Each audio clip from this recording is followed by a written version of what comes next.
তত্ত্বাবধায়ক সরকার ইস্যুতে উত্তপ্ত রাজনীতির মাঠ, মুখোমুখি আওয়ামী লীগ ও বিএনপি। সুপ্রিম কোর্টের বিতর্কিত বিচারক এবিএম খায়রুল হকের 2011 সালের 10ই মে সংবিধানের ত্রয়োদশ সংশোধনী বাতিলের রায়ের মাধ্যমে রহিত করা হয় তত্ত্বাবধায়ক সরকার ব্যবস্থা। সংবিধান থেকে পঞ্চদশ সংশোধনীর মাধ্যমে এই ব্যবস্থাকে রহিত করে সরকার। এরপর থেকে গত এক যুগ তত্ত্বাবধায়ক সরকার ব্যবস্থা পুনঃপ্রবর্তনের দাবিতে আন্দোলন করে আসছে বিরোধী দল বিএনপি।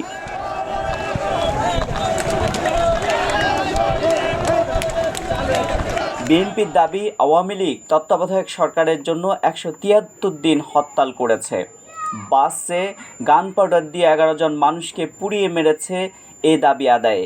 তখন কি এটা জায়েজ ছিল, এমন প্রশ্ন রাখেন বিএনপি মহাসচিব মির্জা ফখরুল ইসলাম আলমগীর। এটা তো সবসময় বলে না যে না, তত্ত্বাবধায়ক সরকার নাই, তত্ত্বাবধায়ক সরকার একদম কবরস্থানে চলে গেছে।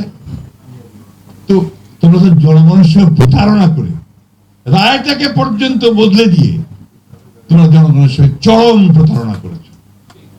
কারণ এই রায়ের মধ্যেই ছিল যে আরো বাস্তবতাকে সামনে নিয়ে দেশের সিকিউরিটি, দেশের ভবিষ্যৎ, জনগণের নিরাপত্তা সবকিছুকে চিন্তা করে আরো দুটো নির্বাচন এই তত্ত্বাবধায়ক সরকারের অধীনে হতে পারে, ওই রায়ও বলেছিল। তারা সেটাকে বাদ দিয়ে তাদের জন্য যেটা প্রয়োজন দলীয় সরকারের অধীনে নির্বাচন ব্যবস্থা করেছে। একবারও কি তাদের মনে হয় না যে এই তত্ত্বাবধায়ক সরকারটার যে তত্ত্ব এবং এটা যে সামনে নিয়ে এসে 173 দিন হরতাল করেছিল আওয়ামী লীগ এই তত্ত্বাবধায়ক সরকারের জন্য, এবং সেদিনও সেই বাসে 11 জন মানুষকে গান পড় দিয়ে পুড়িয়ে মেরে ফেলেছিল, মনে হয় না একবার? তখন কি এটা জায়েজ ছিল? এখন এটা জায়েজ নাই, বলবে নাই সেটা এখন। এইভাবে ভাই বন্ধুগণ, আমরা এই আওয়ামী লীগের তাদের কথা, তাদের এগুলো কোনো লাভ নাই, তো প্রত্যেকটা কথা মিথ্যা কথা। তার বক্তব্যের জবাবে আওয়ামী লীগ সাধারণ সম্পাদক ওবায়দুল কাদের বলেন, পৃথিবীতে একমাত্র পাকিস্তানের তত্ত্বাবধায়ক সরকার আছে। দলবল নিয়ে মির্জা ফখরুলকে পাকিস্তানে চলে যাবার আহ্বান জানান কাদের। প্রতিদিনই শুধু এক কথা, তত্ত্বাবধায়ক সরকার। প্রতিদিনে এক বলি, তত্ত্বাবধায়ক সরকার। আমি বিএনপি নেতাদের বলি, পৃথিবীতে এখন একটা দেশ আছে, সেই দেশে তত্ত্বাবধায়ক আছে। আমি ফখরুল সাহেবকে বলি, দলবল নিয়ে পাকিস্তানে চলে যায়, সেখানে তত্ত্বাবধায়ক পাবে।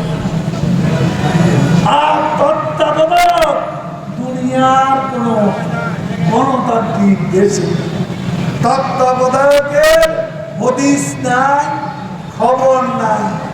আছে পাকিস্তানে, চলে যান পেয়ারা পাকিস্তান, সেখানে চলে যান। এই দেশে তত্ত্বাবধায়ক আদালত খবর দিয়ে দিয়েছে, এই ভূত মাথা থেকে নামান, সোজা পথে আসুন, নির্বাচনের পথে আসুন, না হলে ফখরুল আমও যাবে, সালাও যাবে, দুটাই কিন্তু যাবে। কাজে আজকে সোজা পথে আসুন, তত্ত্বাবধায়ক ছেড়ে নির্বাচনের পথে আসুন। শেখ হাসিনা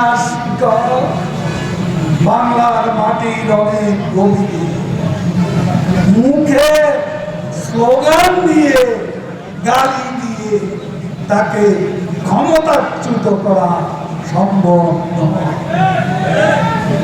আল্লাহ যাকে রাখবে, বান্দা তাকে মারতে পারে।